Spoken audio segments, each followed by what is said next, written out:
So just diving right in. Um, so yeah, optical networks underpin the entire global digital economy, so vitally important. And the optical network continues to scale very, very impressively. So I recently took a look at a data set of ours. So if you have a look at my graphic there on the right-hand side of the screen, what I have here is optical coherent ports. So I do have some history there, so you could see what the vendors have shipped and what the carrier community and others have deployed. And then I do have a forecast. And looking at the data set, it just kind of came to me that we're really about to hit a watershed moment. We're coming up to the point of 10 million optical coherent ports shipped and deployed in the network. So really, truly impressive scale. And these are not consumer style items. This is the core of networks. So this is 100 gig, 200 gig, 4, 6, 800 gig coherent ports, and this is adding up to petabits and petabits of data. So yeah, there's the testimonial of the scale. A couple of the other things that are happening to the optical network as well, and one is increasing capillarity. So what I mean by that is, think of the circulatory system. You've got your arterial and you've got your capillarity. So we have more and more endpoints, optical endpoints, be added all the time. So, a huge driver is the shift and the evolution of the deployment of 5G. That's driving optical network points out to more and more cell sites. We have edge compute, another industry phenomena that's driving the need for more and more optics. And then, we've been talking a lot about cloud services, and one of the byproducts of that is more optically connected enterprises, so more capillarity. And then another dimension of growth is really around network complexity. So if we think about some of our core network nodes, going backwards in time, we had more point-to-point situations. Now the optical core is really and truly a very, very dense mesh. And what this means is, we have more and more fiber pairs coming into some of the key nodes. So meshiness and density in the key nodes. So, suffice to say, the historic paradigm of managing all of this in a very, very manual type of manner is really running out of gas, and we need to move to a much more automated footing. And so, if we take a look at this from the communications service provider perspective, and I'd like to draw your attention again to my little graphic to begin with. What I did recently was ran the Optical Networks Strategies Survey. And one of the questions that I probed on is, what is key for future value of the optical networks? So if you look through, we have some critical and we have some important responses. And, a number of the subtending or responses down below had to do with more of a hardware perspective and supporting the meshiness. But one of the key items cited was folks are looking for to take advantage of more of the embedded instrumentation capabilities that we do have now, and grab a hold of that telemetry data and process it and extract the value. So it is really rising importance from the carrier perspective. So just a quick rundown of some of the things that the carrier community is looking for to take advantage of this new, more automated environment. Part of it is right at the top. I mean, everybody does want to look at ways to accelerate revenue, and then also at the same time take more control of the operational cost line.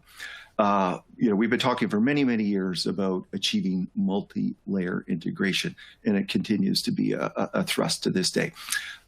Folks would desire a single pane of control, moving on from the former era of multi-panes of control. They'd like to get off that reactive footing and get onto a more of a predictive footing in terms of managing the network and controlling the network.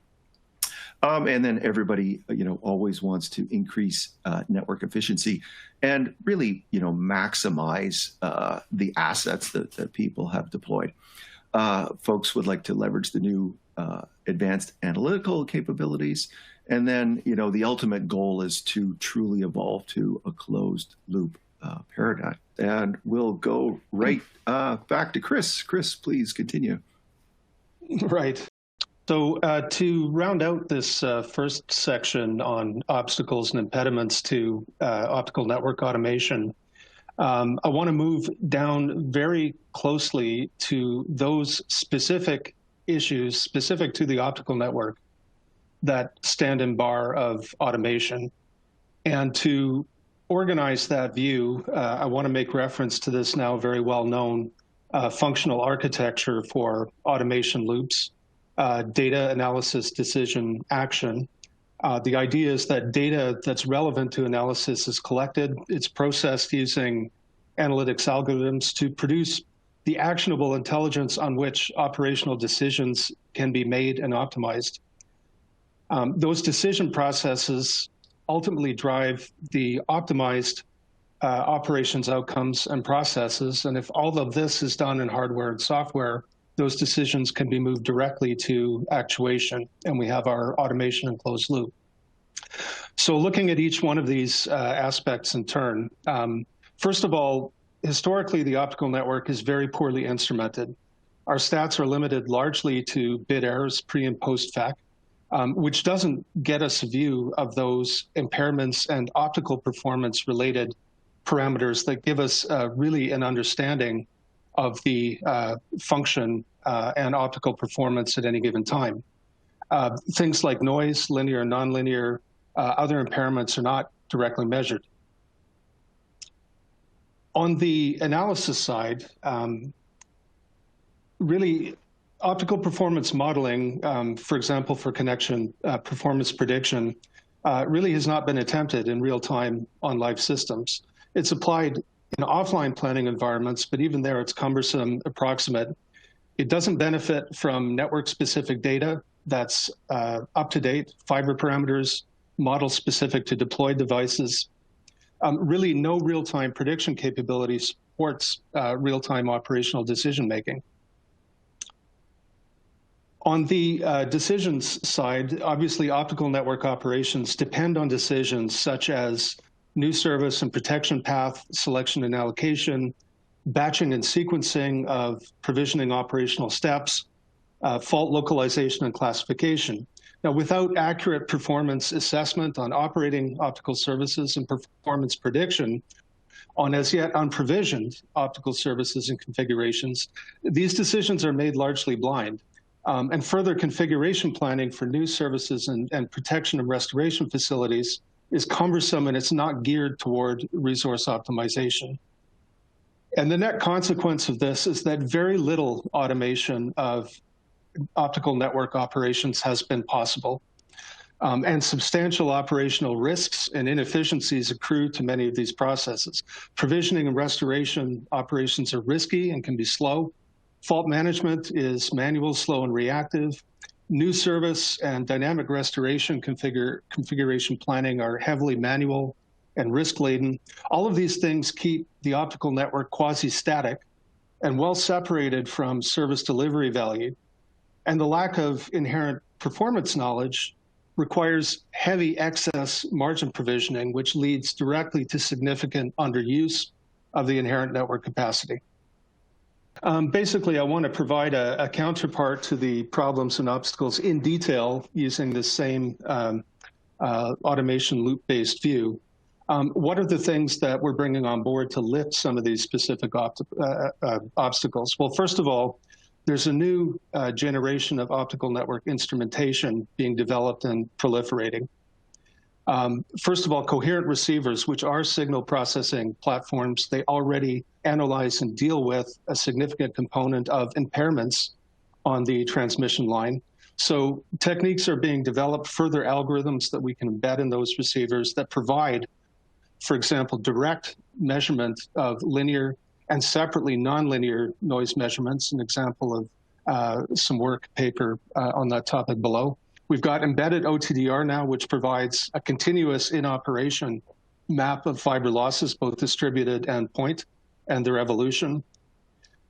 We're developing embedded power spectrum measurement, which provides us with a continuous view, among other things, of evolving filter shaping on the network.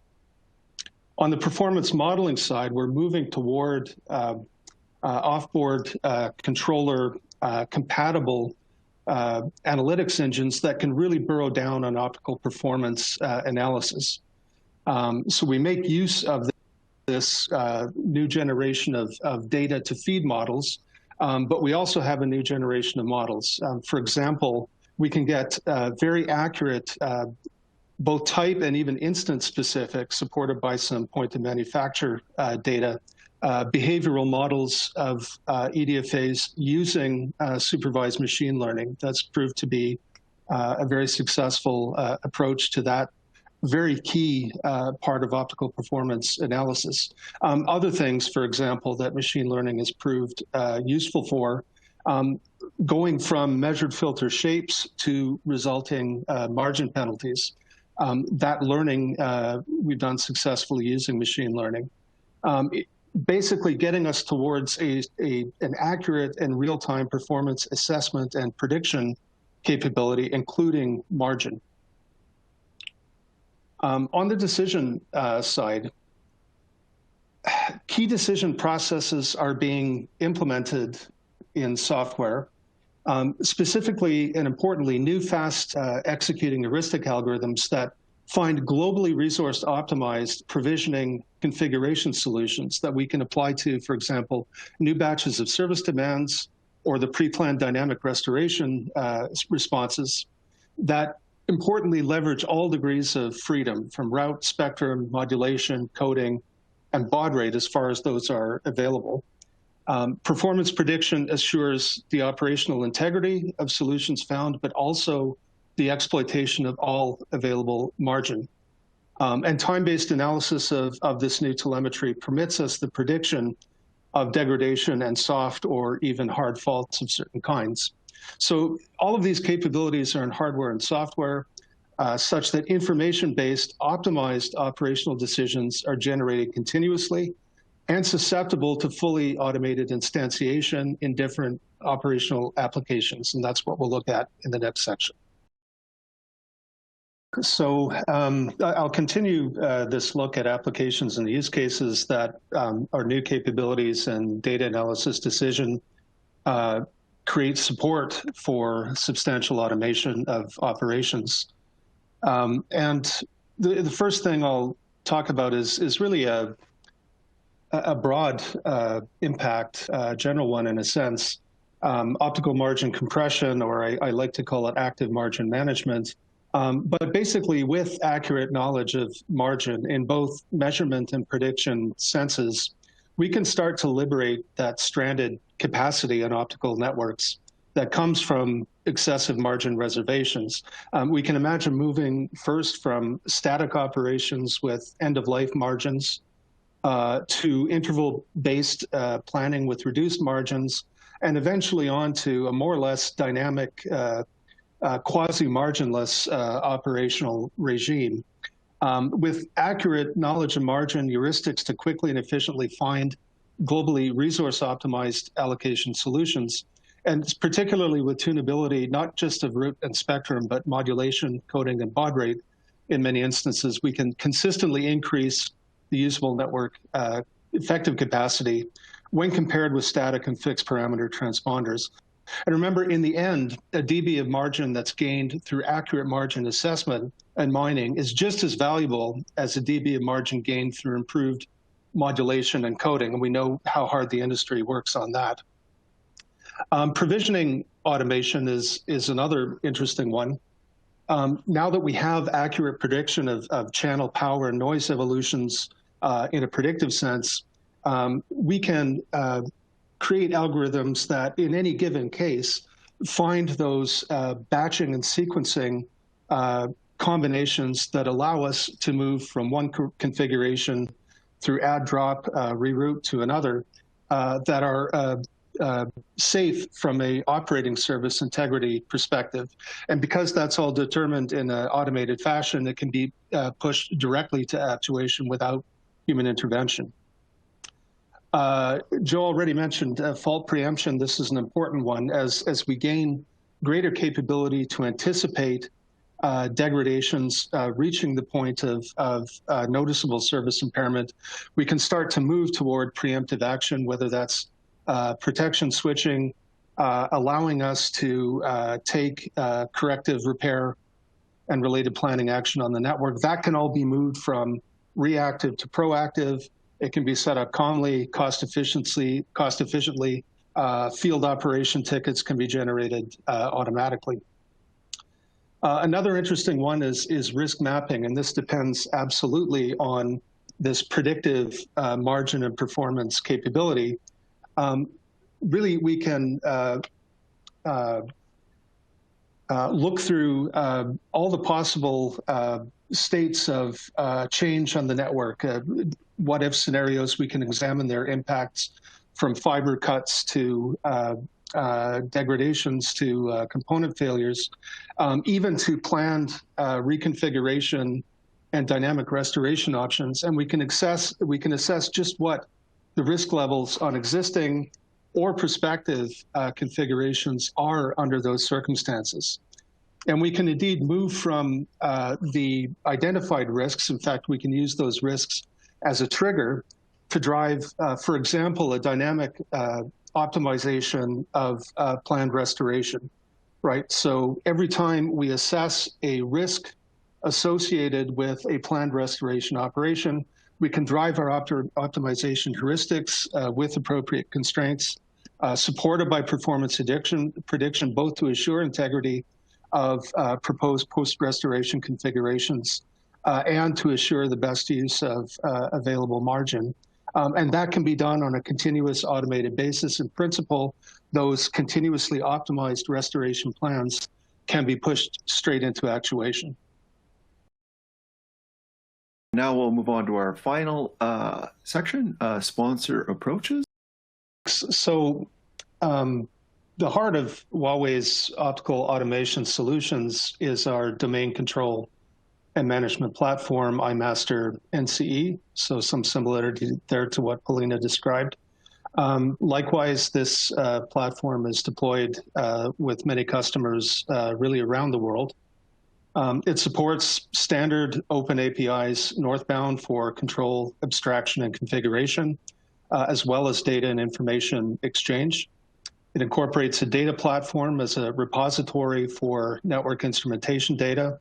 It includes various analytics modules, key for optical layer applications, the OPE, or Optical Performance Engine, which works with optical instrumentation data, network and service topology and inventory information, and models and algorithms to provide optical performance, that is, most specifically margin, on request and with respect to both operating and hypothetical future service configurations and network states.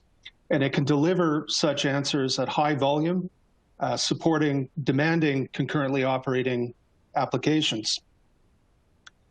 And rather than relying on black box machine learning study of whole networks, OPE uses highly accurate atomic models for components and targeting assessment of relevant impairments to determine margins.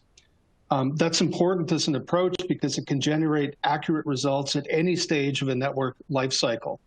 And it provides that basis for real-time configuration, control optimization, for planning tools, for fault prediction.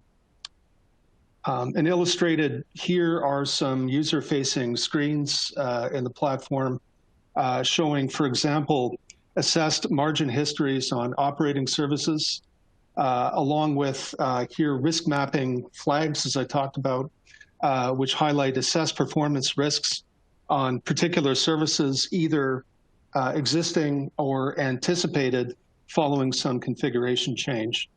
So in this sense, from our portfolio, OPE is a foundational capability for a host of applications, those I've talked about and many to come, that will support operations automation, but also operational outcome optimization and improvement going forward.